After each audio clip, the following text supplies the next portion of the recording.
Welcome to the Stand Up Speakeasy. My name is Sareth and I am your host. And I'm filming a bunch of these stand up speakeasy interviews for COVID because I can't leave my house because of COVID. So I was going to go on tour throughout the entire Central Time Zone. I thought, well, since I can't go on tour the Central Time Zone, I'm just going to bring the Central Time Zone to me. So with that being said, my next guest, his name is Yale Hollander. He's a comedian, producer, writer, lawyer, businessman, teacher, husband, father, and he describes himself as a jackass of all trades. So I can't wait to introduce you all to him, ladies and gentlemen, Yale Hollander. Hey, Yale, how are you? Hey, I'm great. How are you? I'm doing well. Thank you for being a guest on my on this stand-up speakeasy. That's pretty awesome of you. Pleased to be here. Pleased to be here. Glad to be asked. Awesome, awesome. And Robert Allen Hall, our mutual friend, says you're one of the best in St. Louis. So I got to get one of the best in St. Louis on this show. Robert is a sweetheart. I miss that kid. I know he's down in San Antonio right now. But I hear he wants to come back. So that's good. We can't wait for him to come back. Although, to be quite honest with you, since he's been gone, I don't know that I've really seen anybody around here. So thanks to the quarantine. But yeah, no, he's a great comic. We really enjoyed having him in our scene for that short period of time that he was here, and hope he makes good on his promise to come back. I hope so too. He's a fantastic guy. I met him in Jacksonville, and so he's such a fantastic fella. So, in the past 3 decades, 30 years, over the past 30 years, you've been a lawyer. You're in law. So, what got you into in law? Well, when I was younger, which I guess technically everything is when I was younger. That's how time works. But when I was, I guess, in like junior high, I just really started taking an interest in kind of the operations of law, and started getting into policy, and obviously. I enjoyed advocacy and debate and argument and all of that. And so it was just something that I got interested in. I worked a couple of summers as an assistant in a law office, so I got to learn about kind of the practical side of law. And when the opportunity presented itself for me to go to law school when I got out of college, knowing that an English degree really wasn't gonna open up a whole lot of options for me, I went to law school and found the first job that first firm that would hire me when I got out, and just since then I've been in it. And let's see, I've been out now for 27 years. I've spent my entire career in St. Louis. I have worked as a litigator. I was a litigator for about 10 years. Then I moved into management. And then after I moved into management, I was in executive management. And then the economic downturn of 2008 came around, and within 2 years, the firm that I had been operating went belly up. But at that point in time, I had kind of assumed a very young elder statesman status in the legal community, and I actually hooked up with another law firm that was looking for somebody to basically train and supervise newer attorneys. A very large law firm with offices all across the country, now even in Europe. And so I've basically become like the scoutmaster for this whole cadre of attorneys throughout the land. So that's what I've been doing, which is nice because it's a lot better than the actual hardcore practice of law. The hours are certainly a lot better, and it allows me to put my brain into other situations besides just work. So that's how I've been able to do a lot of the other side gigs that I've picked up over the last decade or so. Indeed, and we have some viewers in the audience. So if you'd like to jump in the comment section and chat with us, you're more than welcome to. But be nice to us; that'd be fantastic. Please, yes, especially if you happen to be one of my children. Indeed, for sure. And so, in the professional world, you're a litigator, a managing attorney, a partner, and business owner, and and which you summed up a lot of that in your previous answer as a professional development specialist and a quality manager for other attorneys.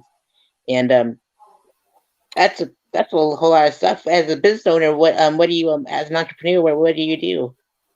Well, I was a business owner. I did run my own law firm. I mean, technically, I guess you could still say that I'm a business owner as far as the comedy production stuff that I do. But especially this year, the balance sheet would suggest that perhaps I'm not running a business at present. But that'll change once we get back to actually doing some live shows and all that good stuff. But no, the last 4 years when I was actually in private practice, I was the managing attorney and owner of a law firm called Hollander Law Offices. I had an office here in St. Louis and then one in Marietta, Georgia, right outside of Atlanta. So, I had a very large corporate client that I had to be accountable to, and I actually had to, make the business run and deal with all kinds of, people dynamics. I had at one time, I think my firm had, I want to say about 120 employees spread across the two platforms in Georgia and Missouri. So a lot of moving pieces there. It operated a couple of pre-litigation call centers. So I had to deal with a lot of people, had to deal with a lot of personalities and a lot of crazy stuff like that, which, I think has actually helped me in some of my peripheral careers as well, especially from the comedy production side. I know what business owners are looking for. I know what managers are looking for. And since I do a lot of independent comedy shows and work with a lot of independent venues, especially some that are what I would consider non-traditional venues, not places that you would ordinarily see comedy at, I can talk with them on a peer-to-peer basis. I know what motivates them. I know how they want to market. And so that's how I've been able to sell them on having comedy as a part of their customer offerings. Indeed, that's pretty awesome. That's a whole lot of employees they had at that time in two different states. Even that's pretty Yeah. wild. Yeah, it was nuts. And my kids were really young at the time, and I was spending about one out of every 4 weeks in Atlanta. So, I will say this, at least they got used to me being out of the house. So when I go out and do gigs, 2, 3 times a week, it's nothing strange to them. I mean, they were used to me being gone for 5 nights out of a week. So Indeed, most definitely. And you're also you've written in professional journals and texts, continuing as a legal education mhm. instructor and adjunct professor of business law.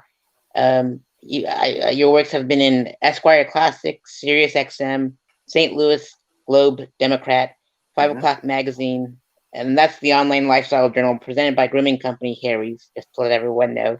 Wine and Whiskey Globe, and several other blogs, and the Globe Democrat, and and and also the humor lifestyle column that resulted in the Raconteur, I believe.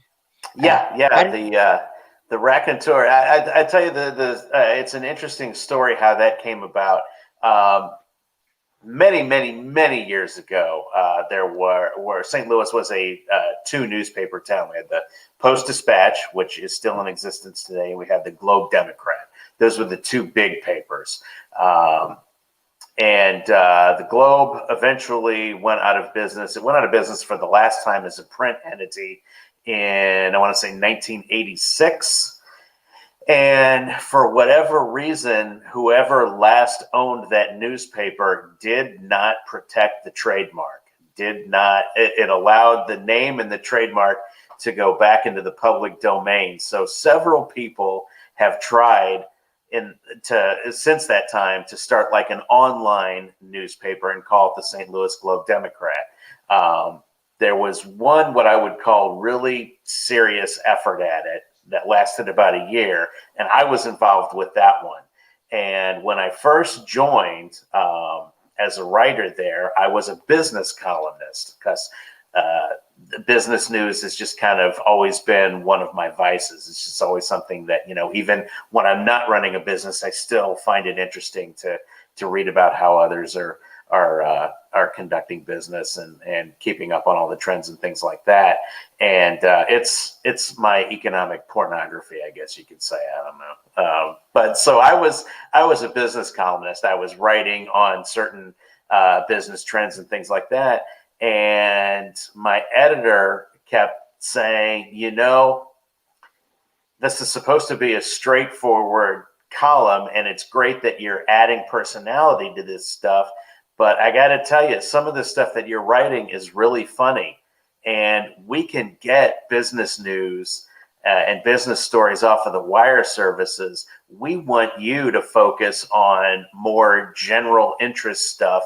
Apply your kind of sarcastic, cynical voice to any number of topics. It doesn't even have to be business. We don't want it to be business. Just go and do your own thing, and we'll support you on that. And so that's how this column called The Raconteur was born. As you've probably already picked up, I tend to be a little loquacious. I like to tell stories and spin yarns and do all that stuff. So I did that for a year or so, and then, as tradition would have it, the Globe Democrat folded again. So that was the end of that. Indeed. I used to write for theexaminer.com, and they folded, and so I'm like, all right, I'm just gonna, instead of like relying on another newspaper, online newspaper, I'm gonna start my own and put my own magic to it and see what happens. And so it's not too bad so far. I'm having the That's time of my cool. life. That's Yeah, cool. indeed. And so which piece did the Esquire Classic pick up? Well, Esquire Classic, I have done some ghostwriting for them. The guy that runs that is their online archive. I'm a big Esquire magazine fan. I've been a subscriber since 1987, but I've also collected a bunch of vintage issues through eBay and stuff like that. I've got back issues going all the way back to the original issue from 1932, and they digitized their entire collection, the entire run of the magazine from 1932 to the present day, and it's a subscription-based thing. Well, I had become friends with a former editor-in-chief of Esquire, a guy named Lee Eisenberg, who ran the magazine basically from, I want to say, 1986 until January of 1991. And he and I had become friends over social media. He had actually moved into business writing as well. So he and I were corresponding a lot, trading business stories and things like that. But he introduced me to this guy named Alex Belth. And Alex Belth is basically the archivist for Esquire magazine. And so as part of the subscription and as part of following Esquire Classic, they have like a weekly newsletter that comes out, and they have some free. You don't have to be a subscriber to read whatever the issues or the selected pieces are. And so he and I have worked together on a few topics and things like that. I've helped him pinpoint some articles from past issues that would be worth spotlighting, and I've done a little bit of ghostwriting on that. So I've never had a byline for it. Nobody has a byline for that. You would have to know who Alex Belth is to know that it was him writing it. And so that's been kind of a fun project to work on from time to time. Awesome. And which articles were involved in SiriusXM? There was back in 2009 and was it in 2000? Yeah, 2008 and 2009. There was a show on the SiriusXM channel Stars 2 called Me and Vinny, which was hosted by Vinny Politan, who I believe is on True TV now. He was on CNN Headline News for a while, but Vinny and his co-host, a guy named Michael Billy, used to have this morning show. It used to go from 5 to 9 a.m. It was based in New York. And Michael used to have these little interstitial bits called Man Up, which were basically, it's like 60-second spots where I guess you would call them life hacks.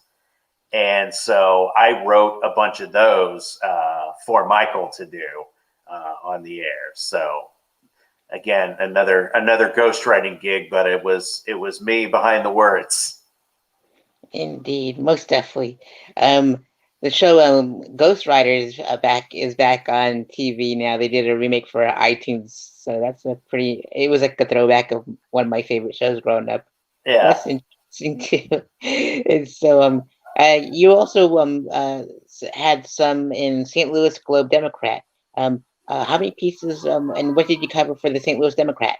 Well, that was the raconteur that I talked about earlier. I did the business column for there, and then I did the lifestyle column, the raconteur. That was the St. Louis Globe Democrat. There is another Globe on my writing resume. The Wine and Whiskey Globe is part of an online publishing company called Sea of Reeds Publishing, which is run by Ken Curson. Ken is also is an Esquire alumnus as well. He was the money and business correspondent for Esquire back in the late 90s, early 2000s. And I had gotten to know him, and he had actually reached out to me and, had indicated, hey, you're an Esquire kind of guy. And you've got some classy vibes going. How would you like to write some pieces about booze? And it's like, oh, well, that's a subject I know fairly well. And so I've written a couple of pieces for Wine and Whiskey Globe. David Zivan is the publisher over there, just a sweetheart of a guy. I really owe him some more pieces, but I've just had so many other things to work on that I just haven't been able to invest the time in the necessary R&D that is required in order to write a quality article about alcohol. So I guess that's a polite way of putting that I'm just not drinking enough during this pandemic. Indeed. And speaking of being loving Esquire, since that even in the early days and ghostwriting stuff, two of your tweets was picked up for What I've Learned in issues in 2011 and 2012. What was that feeling like? That was a thrill. I mean, in late 2001, I had a letter to the editor published in Esquire, which is cool, but I mean, it's a letter to the editor. It's not like a creative work or anything like that. It's just, positive feedback about a topic that was important to me at the time. But they had, out on Twitter, they had solicited people to submit advice for our time.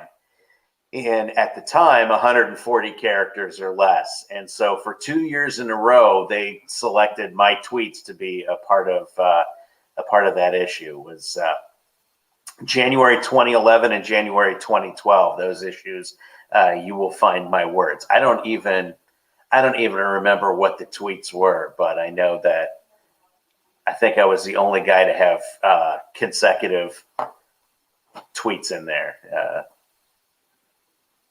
Indeed, back-to-back years, yeah. So it's crazy how long Twitter's been around. I mean, I opened my account in 2009, hoping just in case I get famous, I just want to have my handle ready, and that's what I have at the moment. Which is on right by my name on Instagram and Twitter. So and you also wrote for 5 O'Clock Magazine, which is a publication by Harry's, the grooming company. Yeah. How did you get involved with the 5 O'Clock Magazine? Well, 5 O'Clock Magazine was one of those things that I just kind of reached out and threw my name out there. I forgot how I had actually come across the magazine. I know how I came across it. Through a friend named Max Wassler. He runs a website called All Plaid Out. He has done a whole bunch of stuff. I mean, that guy has lived a life, and he's like 12 years younger than me. But he has done a lot of cool stuff. He's been a brand ambassador for a lot of cool products, and he's actually has his own company now, making some specialty apparel and things like that. He worked for a very large company here called Merit's, doing some cool stuff for a while until COVID kind of gutted that whole operation. But Max started writing a column called Rot Gut Ingenuity, which is basically fun hacks with alcohol. So he was posting that stuff on his social media, and it was a part of 5 O'Clock magazine. So I had clicked through and started reading that, and it's like, oh, there's some interesting stuff here. A lot of this, kind of reminds me it gives me kind of an Esquire vibe, and also some like stuff that I was writing for when I was doing the Man Up spots with Michael Billy. So I reached out to the editor, a guy named John Goldman, and I sent him some of the pieces that I had written for the Globe Democrat, and he got a hold of me like immediately, and he's like, yes, pitch me some stuff, send me some stuff. We're looking for content. We're looking for new creators. We're looking for stuff that guys want to read, not too heavy, not too long, but, we need stuff. And so I wrote, I think about a dozen different pieces for them. Indeed. Over the course of about 2 years. So that was fun. That's a lot of work for Harry, and that's pretty neat. Yeah, it was fun. I didn't get any free product out of that. That was the only downside to that. But then again, I also then didn't feel guilty about eventually going back to Schick products. So I have too round and too mushy of a face for those hairy razors. So I gave it the old college try, but I've got a drawer full of extra ones if anybody needs some Harry's razors. Indeed.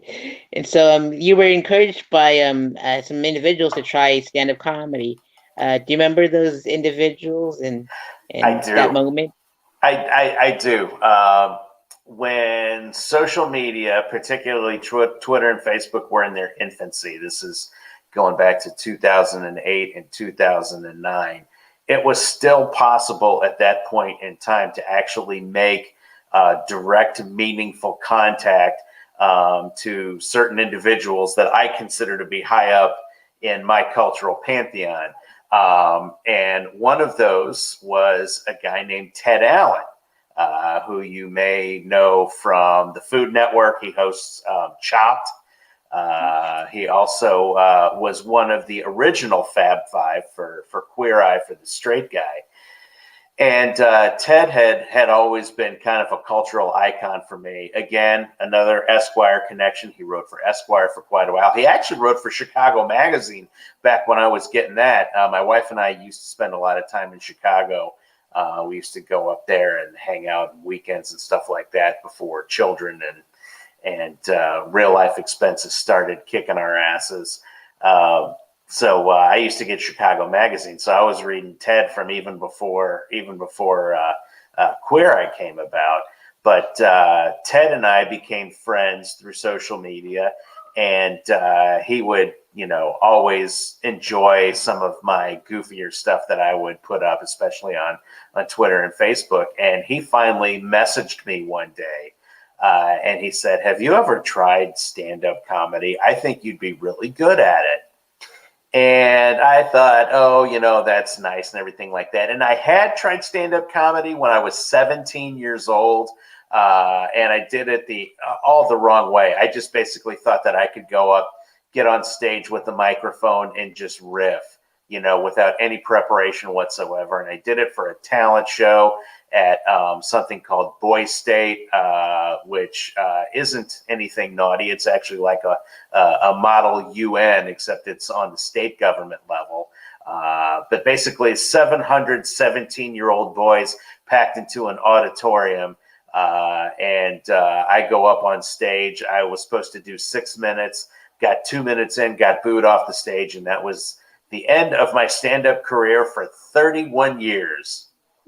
So at the time, and again, this was 10 years ago, I was not, of a mindset to get into stand-up comedy. A few months, maybe a year later, I strike up an online friendship with another great cultural icon of mine, a woman named Lisa Birnbach. She wrote the official Preppy Handbook back in 1980. Which was very cool. But then she also was a writer and editor for Spy Magazine, which I don't know if you remember Spy or not, but it was this great. It was the Onion before there was an Onion, except the people and the stories were mostly true. But Kurt Anderson and Graydon Carter were the guys that ran that, and Lisa Birnbach was one of the writers there. Really funny, great, again, sarcastic voice, extremely dry sense of humor, but just somebody that I really respected. And so I sent her a friend request on Facebook, figuring nothing would come of it. Well, we struck up. I don't know how it happened. We just were like these simpatico beings where we struck up this like electronic correspondence, and we've been friends ever since. I've done her podcast, 5 Things That Make Life Better, and she at one time, back when Follow Friday was a thing, you remember Follow Fridays? I would be one of her hashtag FFs, and she put down one day, follow Yale Hollander, 93% funny. And so that's now like one of my tags on Facebook and all of my online profiles now is that 93% funny. And so she had kind of suggested that I pursue some sort of comedy outlet as well. So it wasn't until 2016 that I actually got up the gumption to do it. But, they were the ones in the back of my mind, kind of pushing me that, look, these are real people who live in New York and see real comedy and know real comedians, and they're saying that you can do this. So maybe you ought to listen to them. And I did, and I thank them. Indeed. And I was at the 3-minute stint that you had at an open mic and Yes. get it out of your system. Yeah. In St. Louis, we have right now, we've got in the St. Louis area, we've got 3 full-time comedy clubs going on. At the time, one of them was brand new, the Helium Club. And they were advertising an open mic where you could sign up online, because the other club that was open at the time, the Funny Bone, you had to show up, you had to put your name on a list, and then hope that you got picked. So, it wasn't like a guarantee. So, there was this, way of doing it online. I got on the list there, and then I showed up for the mic. But before the mic, there was another mic. They had a bucket style mic where basically everybody puts their name on a slip of paper. You throw it in a bucket, the host pulls names, and then you go up and you get 3 minutes. And so I actually did 2 open mics the first night that I did comedy. So I did my first 3 minutes, and I figured, you know what? If this doesn't go well, I'm just going to bail on the big room and go home and be done with it. And it worked out. The first 3 minutes, I mean, I'm not saying I brought the house down or anything like that, but the fact that I got people to laugh, with my very first attempt at a real open mic, gave me a little bit of confidence. Then I went in the big room, did another 4 minutes right after that, and did a serviceable job, I thought. And the rest is history. Indeed. And you've also done some virtual comedy circuits thanks to the pandemic. What's some like to you compared from like an actual crowd and a Zoom crowd or a virtual crowd? It's got its merits. I know that there's a lot of people who are just not doing anything right now because they would prefer not to do the Zoom stuff, not to do the virtual comedy. And I can understand, the the major leaguers out there, but there are some that are doing it. But yeah, the big leaguers out there, they don't, number one, want to necessarily give it away for free. They don't want to deal, with some of the things that go on with Zoom, like Zoom bombers or people who just don't know when to mute themselves and all of that stuff. But I have really enjoyed it. Number one, it gives you an opportunity to work with so many different people in so many different places, which is awesome. I mean, I've gotten to meet comics and showrunners from across the country, which has been great for my own virtual comedy show as well. But,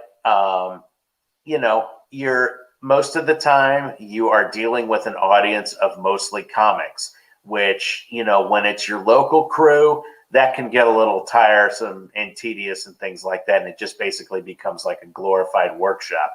But when you're dealing with all of these comics that you've never met before, it is like having an audience. These people have never heard your material before.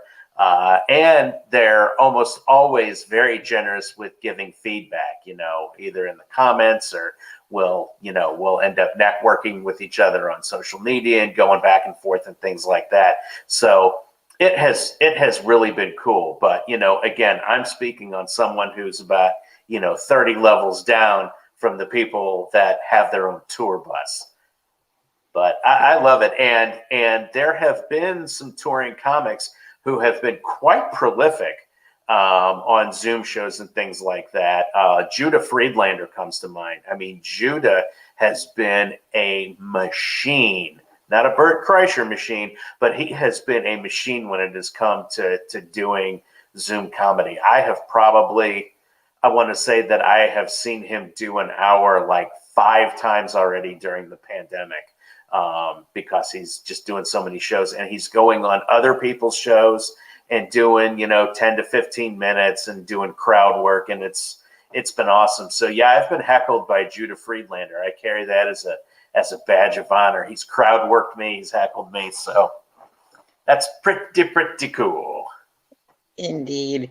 And your material, from what I've read, is based on your broad collection of experiences, your professional and extracurricular exploits, and your viewpoints, both professionally and recreationally. So that's pretty neat how you incorporate all that stuff into your life and stuff like that.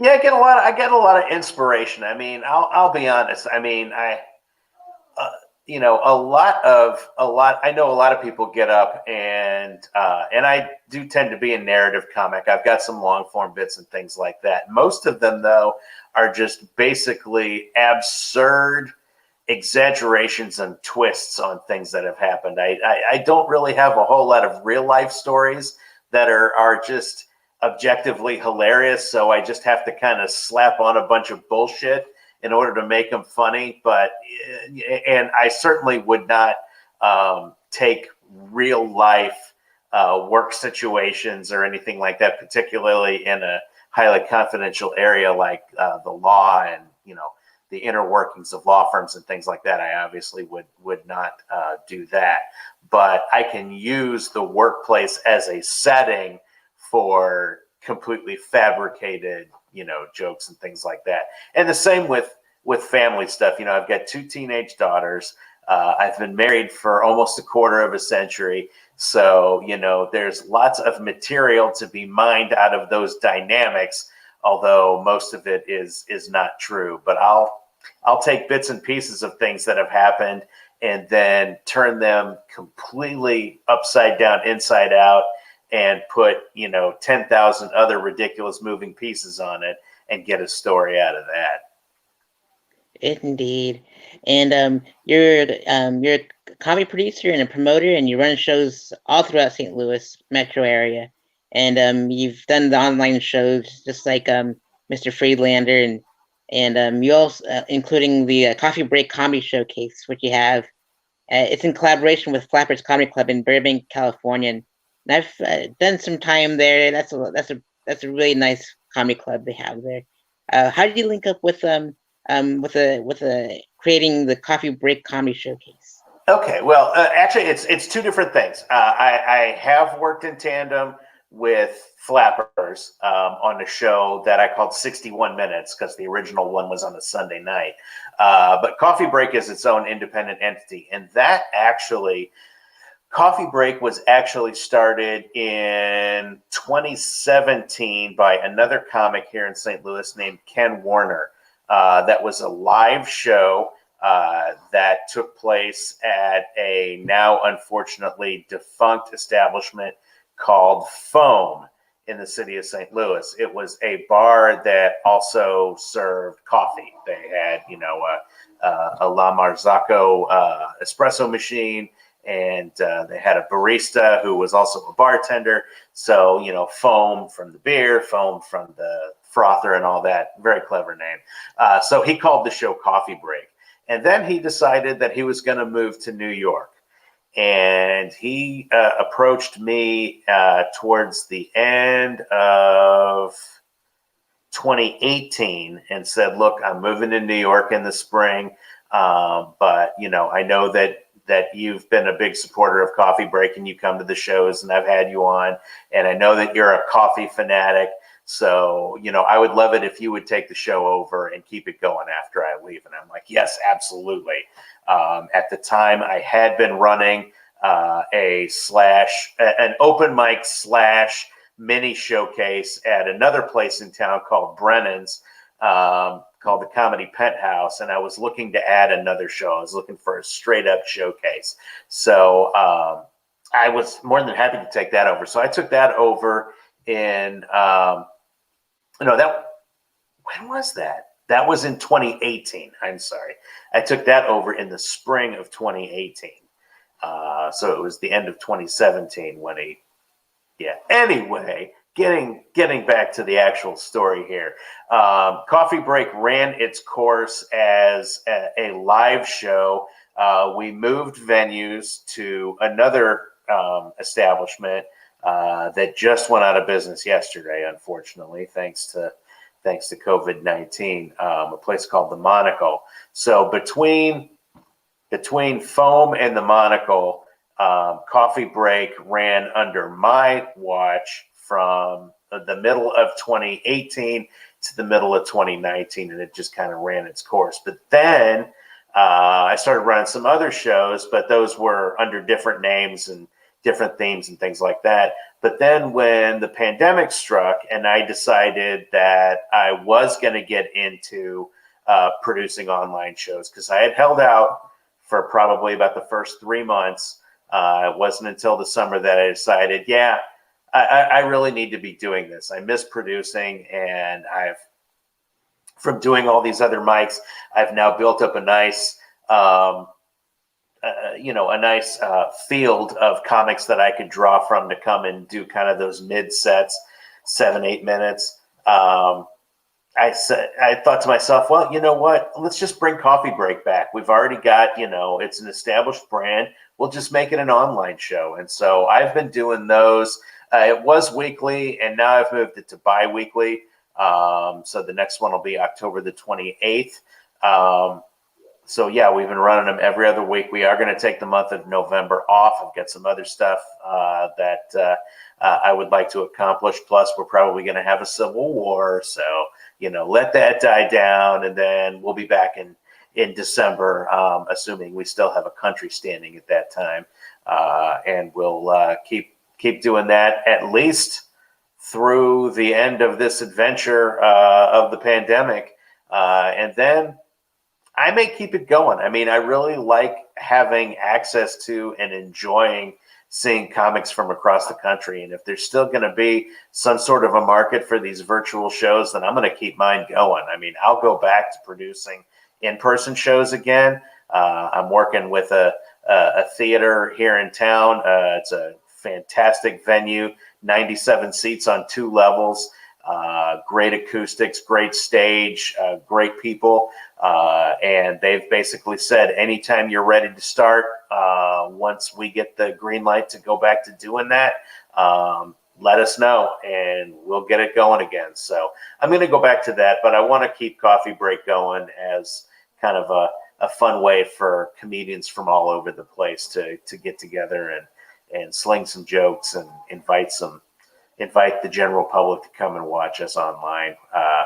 We do it on Facebook Live, and then I've also started distributing tickets through Eventbrite as well, to try and at least have some accountability in case anybody tries to Zoom bomb us. Indeed. And send me the link. DM it to me on Facebook, and I'll be sure to put the Eventbrite ticket to your next event on Cool, the video okay. of this interview. So when you blast it, boom, there it is. Great. Yeah, and then Thank you. you're welcome. And you've been the ghostwriter for Esquire, and you had works in Sirius XM, and you recently had back in February in 2020.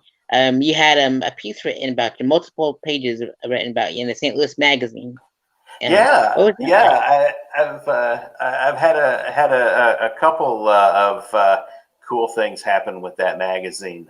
They decided, I want to say it was last summer of 2019. They got a new deputy editor, and she basically decided that comedy was underrepresented in the magazine. They had always a big focus on like music and other forms of entertainment and restaurants and things like that. But as far as comedy went, not a whole lot. And so we had a mutual friend in common, and he brokered an introduction basically.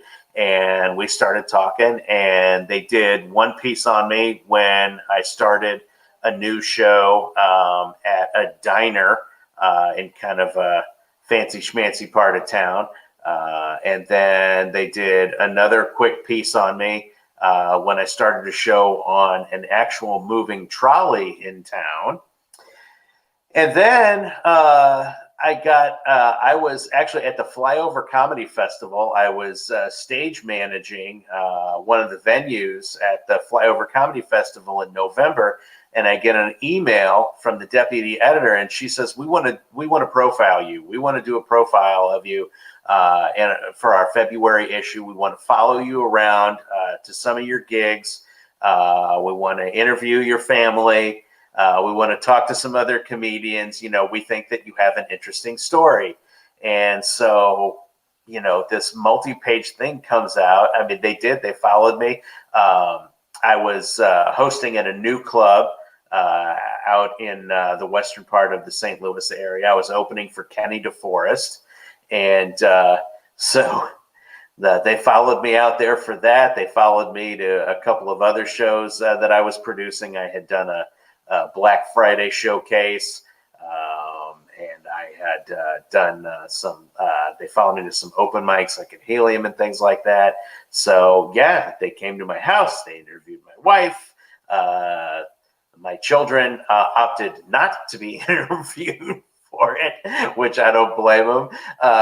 They talked to some other comics, and it's this, real magazine piece about me. I mean, it was just crazy. So that was very cool. And then fast forward to this July, I'm going about my business at home, and my phone blows up, and it's fellow St. Louis comic Molly Ambergy, who also works with me on doing some stuff for the St. Louis Independent Comedy Collective. And she says, "Man, congratulations on your award." I'm like, "What are you talking about?" She's like, "Yeah, you made the St. Louis Magazine A-list as St. Louis's most enterprising comedian." And they did another piece, like a full page with my big picture. As a matter of fact, I've got it right here, because I use it sometimes in some of my bits, but I'll show you here. The lighting is terrible, but yeah, that's me. That's a full page on me, which I thought was a really big deal until I turned the page and saw that this pastrami sandwich also got a full page. So I don't know where I stand in this town, but at least I'm as popular as a fatty meat sandwich. Indeed. And Kenny DeForest is such a cool guy, and I got to interview him while he was in Jacksonville. So I'll send you that link as soon as when we go off air. Cool. And the next series of the show are questions that I ask, questions that I've asked Kenny. and that I was planning on asking you while I was gonna go on tour in St. Louis. So, Yale, and this was already mentioned in the interview, but we'll go back and go back to that. And so, what inspired you to perform stand-up comedy? I have been a comedy fan since I was probably 9 years old. I have always, I mean, people now who maybe, especially since I'm like one of probably the 5 or 6 oldest guys in the St. Louis comedy scene, um, but I've always been a very old soul. When I was a kid, there was no bigger treat for me on Friday nights than to watch Johnny Carson, to be able to stay up late enough to watch Johnny Carson. Because the Friday shows back then, it was the best of Carson because he only worked Monday through Thursday. And then on Friday nights, they would just put on, a classic show. A lot of times it would be from prior years. So, even though at the time it was like, 1977 or whatever, it could have been, a show from 1972. So I got to see, not only Johnny's monologues, which, were bad on purpose, but still funny. I got to see all the classic comedians, the Don Rickles and the Alan Kings, and then got to see, Robert Klein and some of the comedians, that we now think of as legends when they were first getting their start, like Steve Martin, Richard Belzer, Robin Williams, all those. So I got to see all these stand-ups. And then I became a huge Steve Martin fan right about the time when King Tut came out. I was seriously into Steve Martin and some of his specials that he had on network television. And my dad bought me my first comedy album when I was 10 years old. It was Steve Martin's A Wild and Crazy Guy. Now, what my dad didn't realize is that Steve Martin's routines on recordings were not as clean as the stuff that we were seeing on Johnny Carson.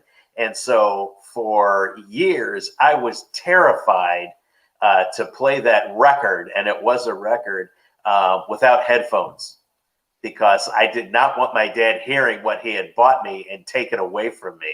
So that was a big deal. And then I was also, into the big sketch comedy shows. I was a big fan of the old Saturday Night Live, obviously. But there was also a show on ABC called Fridays, which was funny in its own right. And there were some incredibly talented people on that show as well, including Michael Richards, Kramer from Seinfeld, and Larry David. Larry David was on that show. So, I mean, the writing was great. It was very funny. And then SCTV, the original Canadian version, used to play on our PBS station.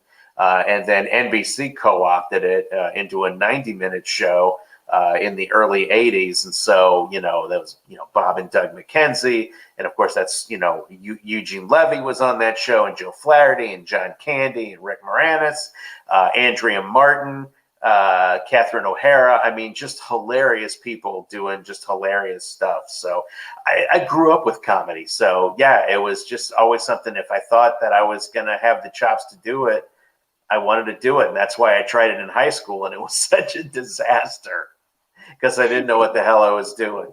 Before I did that next open mic, that 3-minute spot and the 4-minute spot at Helium in 2016, I had written like close to 30 pages of material because I was not going to go into another show unprepared.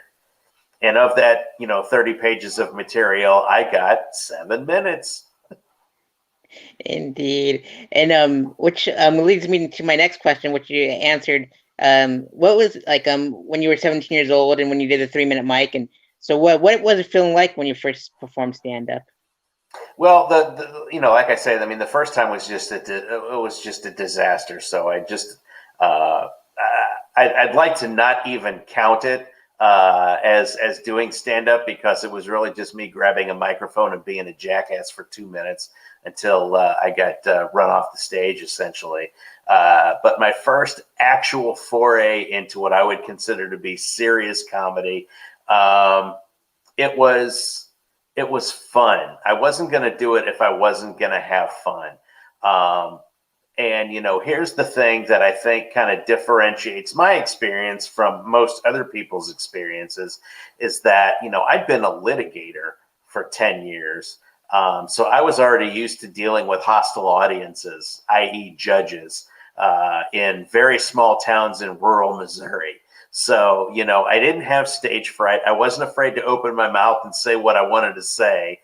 So I had that slight advantage going in. But I just, more than anything, I wanted to have fun with it, and I did have fun with it. And even when I bomb, I have fun because otherwise I wouldn't do it. I mean, unlike a lot of our peers, who are really trying to make a living out of this. I mean, I would never disrespect the craft or any of the people who do it by considering it a hobby. When I do it, I am dead serious about it. But at the same time, I'm doing it because I want to have fun. I think I have something to say. I think I have something to share. I want other people to have fun. But the minute it becomes a grind, I'm out. That's just not going to be for me. But that's a privilege. I mean, I fully acknowledge the fact that that's a privilege.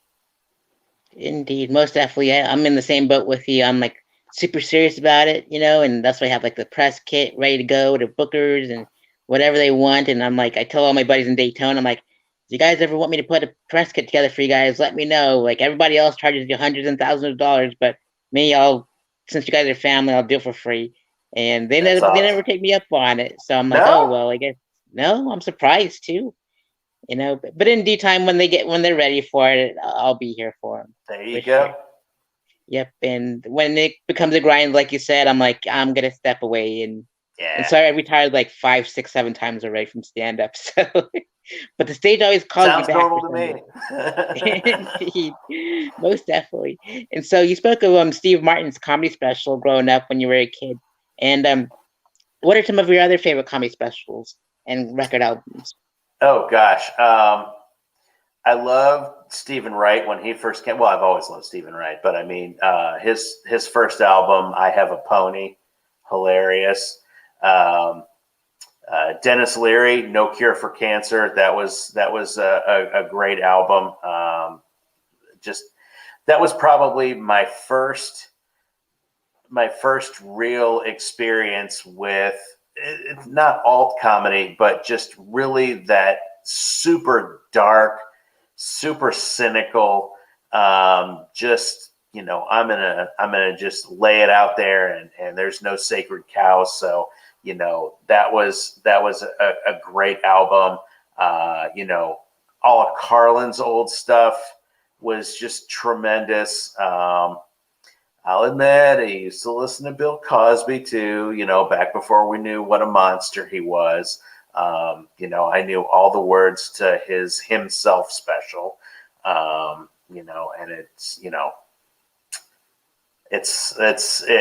it's horrible. It's just that's just a horrible situation, and just a very bad person who did some really funny things. So that's my take on him. But Joan Rivers was another one that just always blew me away. I mean, her self-deprecating style, but at the same time, just as sharp as can be, and just acerbic. And then, the more I started learning about her, just the huge explosion of respect over and above what I already had for her. I mean, she was the most organized, most business-like comedian out there. I mean, I don't know if you've ever seen her archive, her card catalogs that she had. She had these like library card catalogs just packed with 3x5 cards that are indexed and cross-indexed about topics and people and different events and things like that. And she can put a set together, just by pulling cards, and just amazing. And it was all, manual, all longhand, no Excel spreadsheets or nothing. It's furniture and paper. So that just blew me away as to how great she was.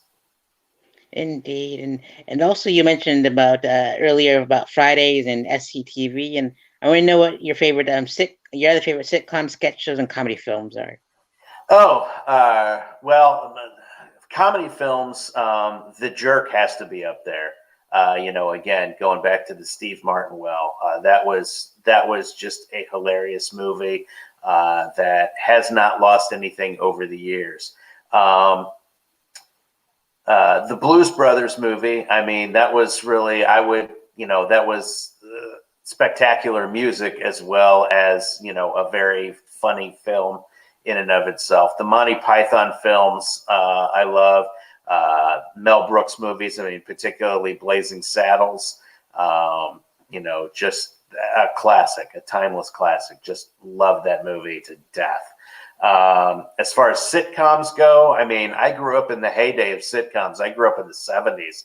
So, I used to watch All in the Family, The Jeffersons. I loved The Jeffersons. That was a great show. They had some great writing, some great lines, and then, also just this tremendous social undertones to it as well. Just a fantastic show.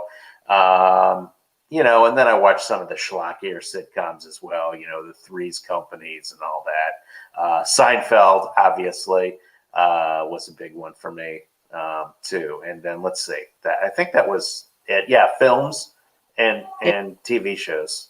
And the sketch comedy shows, SNL, SCTV, and Fridays. Indeed, most definitely. And if you can go on tour with any comedian locally and internationally known, which comedians would you like to go on tour with? I would. It would be a very bizarre matchup, but if I was going to go on tour with any comic right now, it would be Wanda Sykes. I am absolutely enamored by Wanda Sykes. She can look at the camera and I will piss my pants. I mean, she is just, her delivery is so good and her attitude is so amazing. I mean, she reminds me a little bit of another great St. Louis comic from back in the day, LaWanda Page, who played Aunt Esther on Sanford and Son. I don't know if you're probably not old enough to remember Sanford and Son, but she was just hilarious. But Wanda Sykes, that last special she did, that HBO special she did, I watched it 3 times in a row, and I was crying. She's so good, and I would love to be able to study at her altar. So it would have to be Wanda Sykes. Indeed, and the current local St. Louis comic. Oh man, well, I mean, I have the pleasure and privilege of working with all of them. I mean, if I was going to go on tour with one of them, it would probably be Greg Warren. Greg is just a very nice guy. He's a sensational comic. He works very clean, and that's always something that I'm looking to do. A lot of my stuff just isn't. And so I would love to, be able to go on tour with him and swap notes and learn from him, how to build these and his timing is so good. So yeah, he would be one that I would love to spend more time with and tour with. Indeed. And also, if you can get roasted by 5 comedians, past and present, which comedians would you like to get roasted by? Oh my gosh! Well, Don Rickles, obviously. There's no question there. I mean, if you're going to get roasted, you might as well get roasted by the best. Alan King would be another one. He'd be able to cover all of the Jewish stuff. That would be great. I would want Joan Rivers for sure, because again, she was spectacular at it. Phyllis Diller, I think, would be good as well. Just the way she used to roast poor Fang, her husband. And that's 4. And then a 5th, I guess I should probably throw a contemporary one in there. Todd Barry, who actually has roasted me before. he crowd worked me at the 2017 Flyover Comedy Festival. And it was kind of a setup, but kind of not, because we have a friend in common, and so he, riffed on that. Once he realized that it was me that he had called out to, then he's like, "Oh yeah, so and so warned me about you. I don't like you." So that was fun. But yeah, I got to have Todd Barry on there. Indeed. And where do you see your comedy career in the next 5 years? Man, first of all, I hope this pandemic is, we get this horrible, horrible disease under control, and we've got a vaccine, and we've got people minding their manners, so that maybe, we can at least get a fire break in there and knock this thing down until we can get, some sort of a preventative, or at least some sort of effective treatment that gets us all out of our silos. The second that happens, man, I'm booking shows again, and hopefully 5 years from now, I'm doing exactly what I'm doing now. I'm not looking for, I'm not looking for that tour bus. I'm not looking to go out and barnstorm. I am, of course, looking anytime I have to travel, like for business and things like that.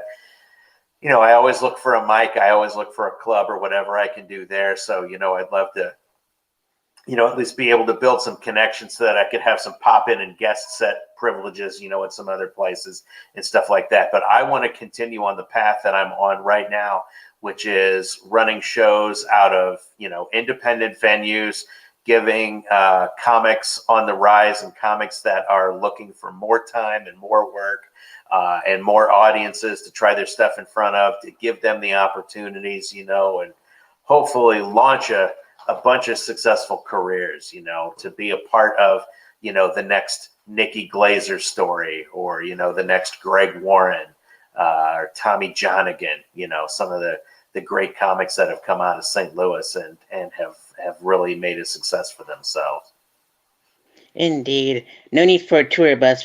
Find a car that looks like a trolley and you'll be just fine. There you go. There you go. Yeah, hopefully one that's a little more fiscally stable than the last one. Indeed, most definitely. And let's see here. Which other forms of comedy would you like to venture off into, like improv, sketch, comedy writing, acting, directing, etc.? I want to be a better stand-up. I'm fully committed to stand-up. I'm a big fan of our local improv scene here. I think we have a sensational improv scene here. Actually, one of the originators and masters of long-form improv, Del Close, did his thing here in St. Louis for quite a while. And we have the improv shop here, which is spectacular, and a lot of very gifted comics, some of whom also do stand-up work out of there. I could never do that. My brain just doesn't work fast enough. I second guess myself too much. I need more preparation. I just can't do improv. Sketch comedy, I'm not a great actor, and it's enough of a challenge trying to keep a 20 to 30 minute set in my head, but to have to memorize lines and then be able to emote appropriately and stage block and all that stuff, can't do it. So I just want to be a better stand-up. Indeed. And what is your favorite joke a comedian has ever written? Oh my God. My favorite joke that a comedian has ever written. Wow. That would take more time to think about than we have here. So I'm going to have to defer on that one. There just isn't one, that jumps out at me, because there's so many great ones out there. I know the second I say one, I'm going to second guess myself. Indeed, most definitely. And what experience would you like your audience to take with them after a set is over? That they had a good time, that I made them laugh, that I didn't insult their intelligence, and that whomever else I performed with that night also left them feeling good. I want every comic to succeed. I want every audience member to come to a comedy show and find reason why they just can't wait to come back. If they don't care for my stuff, great. I hope somebody else on the card struck their fancy and they come back. Indeed, most definitely. And Yale, as Rob had did for you during his interview, and you've sent me the names earlier, so I'm blessed and honored that you sent me the names earlier. But so with those nominees, let's share them on the air, and so we'll nominate our future guests on the Stand Up Speakeasy. So uh, which open micer would you like to see as a guest on the future episode?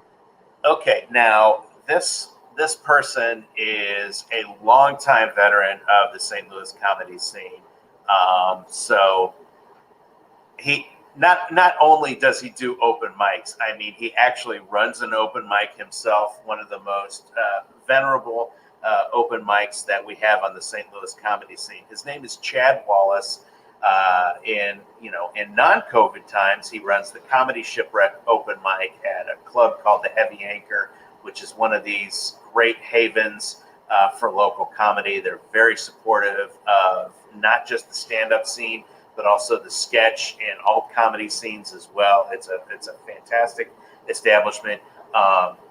Chad doesn't work there. I mean, Chad's his own comic, obviously, but he does all the mics in town. But he hosts this mic at 10:30 on Monday nights every week, and he is so good, and he is so funny, and he is so generous. He gave me my first hosting opportunity. I actually relieved him during the second half of the Comedy Shipwreck one night. It was the first time that I had ever gotten to host.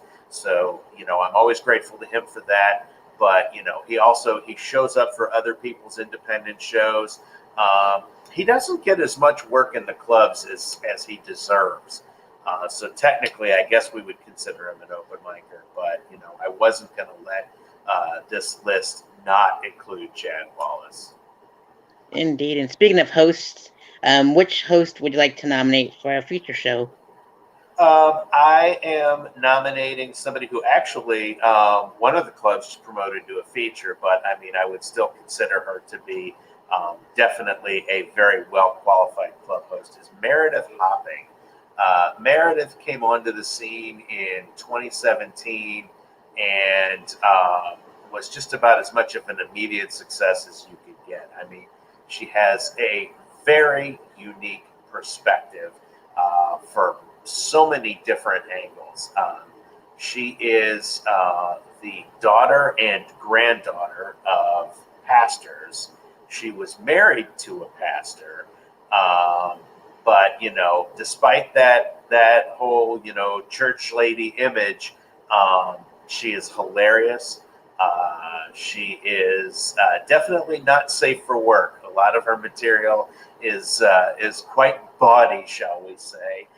Particularly since her divorce, and she's gotten back out into the dating world and has a whole new repertoire. She's probably got a whole half hour of just stuff post-divorce, dating, and stuff like that.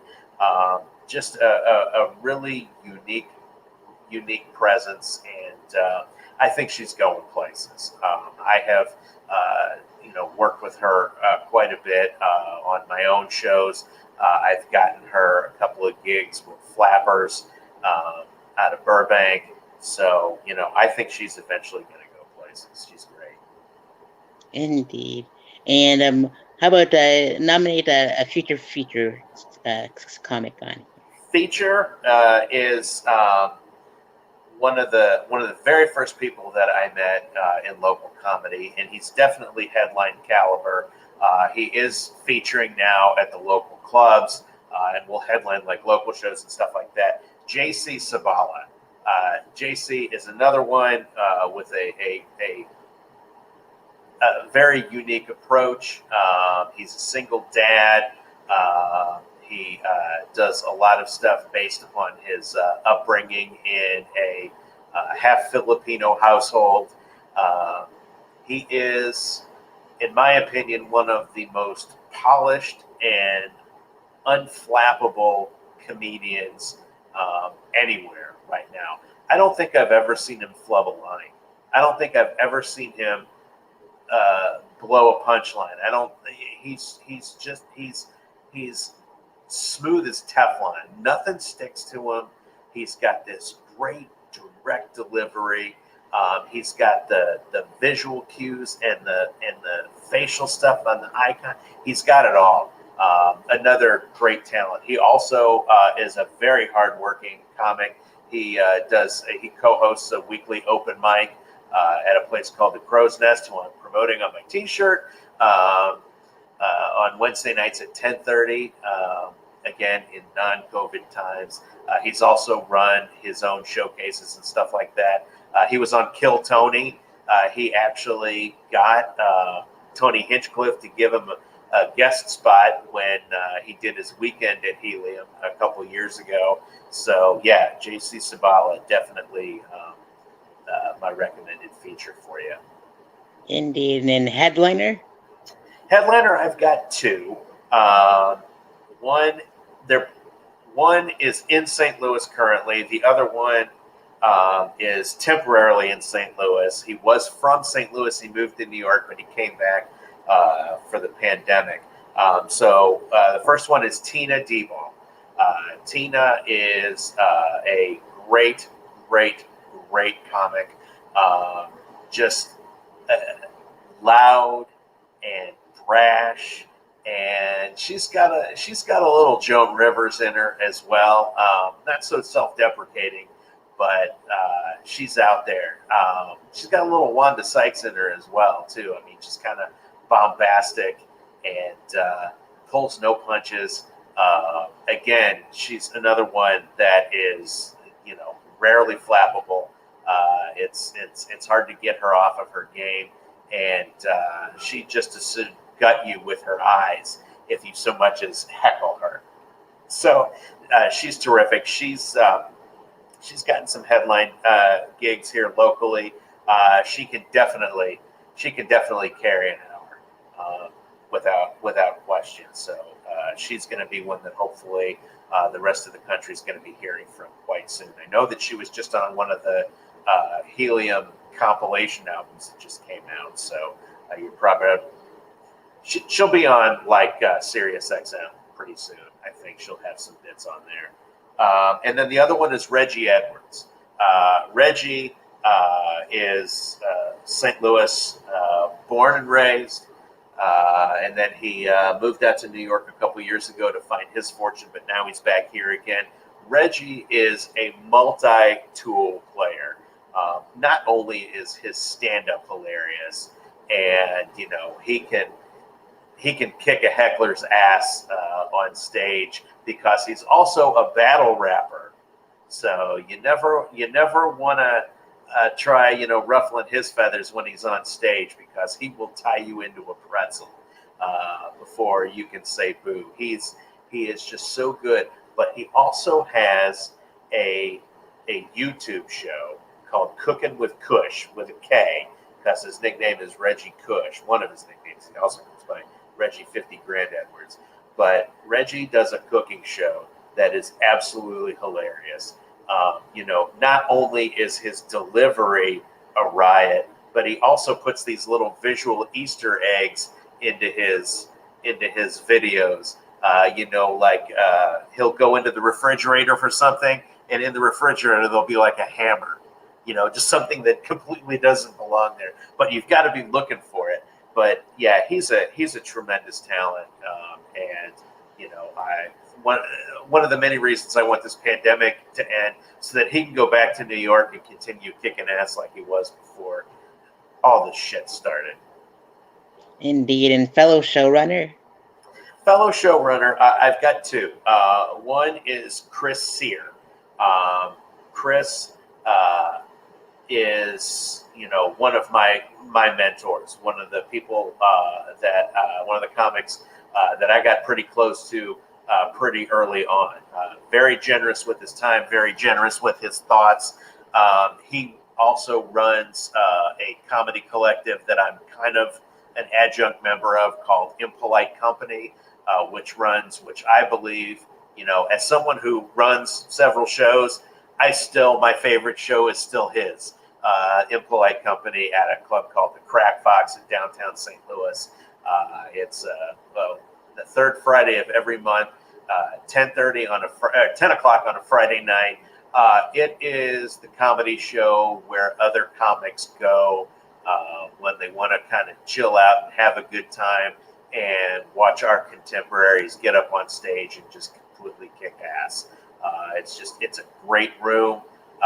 He does a great job booking that show. Does he throw me guest spots and hosting spots every now and then? Yeah, but there's no quid pro quo there. I mean, before he was doing that, I was still hanging out at that show. It's almost like the Moose Lodge for comics, because we just all go there for fellowship and good times and watching everybody. And he'll bring in touring comics as they're coming through St. Louis, and he'll put them up. So that's always fun to see new comics. I opened for Jimmy Calloway and Keith Bergman there. One time he brought them in special. He brings like Susanna Lee out of Kansas City in every now and then. He was supposed to have a couple of other touring comics in before the pandemic struck, and then that all went to hell. So, but no, that's just one of the best shows out there. And Chris has done all kinds of other stuff too, all kinds of independent stuff. So I have just a tremendous amount of respect and gratitude for Chris. So I couldn't let the showrunner category go without him. And then another one who's just now getting into the show running business that I want to give a shout out to is Purdy B. Purdy B. She's another one that is multidimensional. She is a very gifted stand-up, and now she is running a stand-up variety show. I haven't even been there yet, but because I'm too afraid right now still to go out and do the indoor comedy thing. But she's running a show called The Church of Leroy, which is, I believe it's variety. I mean, it features stand-up, but I think they have a couple of other acts on there as well. She's been on the scene for a little while, a couple years, I want to say, but every time I've seen her, she has never made me not have to run to the bathroom afterwards for fear of peeing my pants. She's just terrific. And she also will do these Facebook Live things, like when she's driving to work and stuff like that, where she'll be singing along to the radio and then just completely go off on somebody about some other complete tangent. So yeah, if you're not connected with her on Facebook, do so immediately, because you will not regret it. I love Purdy B. Indeed, and I have Yale's Instagram and Twitter handle and YouTube scrolling on the bottom. So feel free to follow Yale on those platforms and subscribe to his channel. And visit his website and donate to his Venmo if you can. They're scrolling on the bottom too. And if they're scrolling too fast, they're below this description box below as well. So Yale, are there any final words you'd like to give to the audience before we go off air? Let me say this. As somebody who loves comedy and who loves promoting others and things like this, I thank you for doing this. It's always fun to talk to fellow comedy fans and people who are really interested in growing interest in comedy and exposing new and different comedians to both the general public and the other comedy scenes. So I'm very grateful for what you're doing. I wish you great success with it. I'm very humbled and flattered to be kind of on the ground floor of this with you. And man, I can't wait to see all the other people that you get on this show. Awesome. Thank you so much, Dale, and you're welcome too. And it's an honor and a blessing to have met you, meet you, if you will. And I wish I could have met you on tour. But I promise after the COVID and stuff goes away, I'll plan a tour, and I'll make sure to stop by St. Louis and grab a cup of coffee with you. Absolutely. I'll get you as much stage time as I possibly can. Awesome. You're the best, Yale. I'll do my best to do the same for you in Florida too when you come and visit.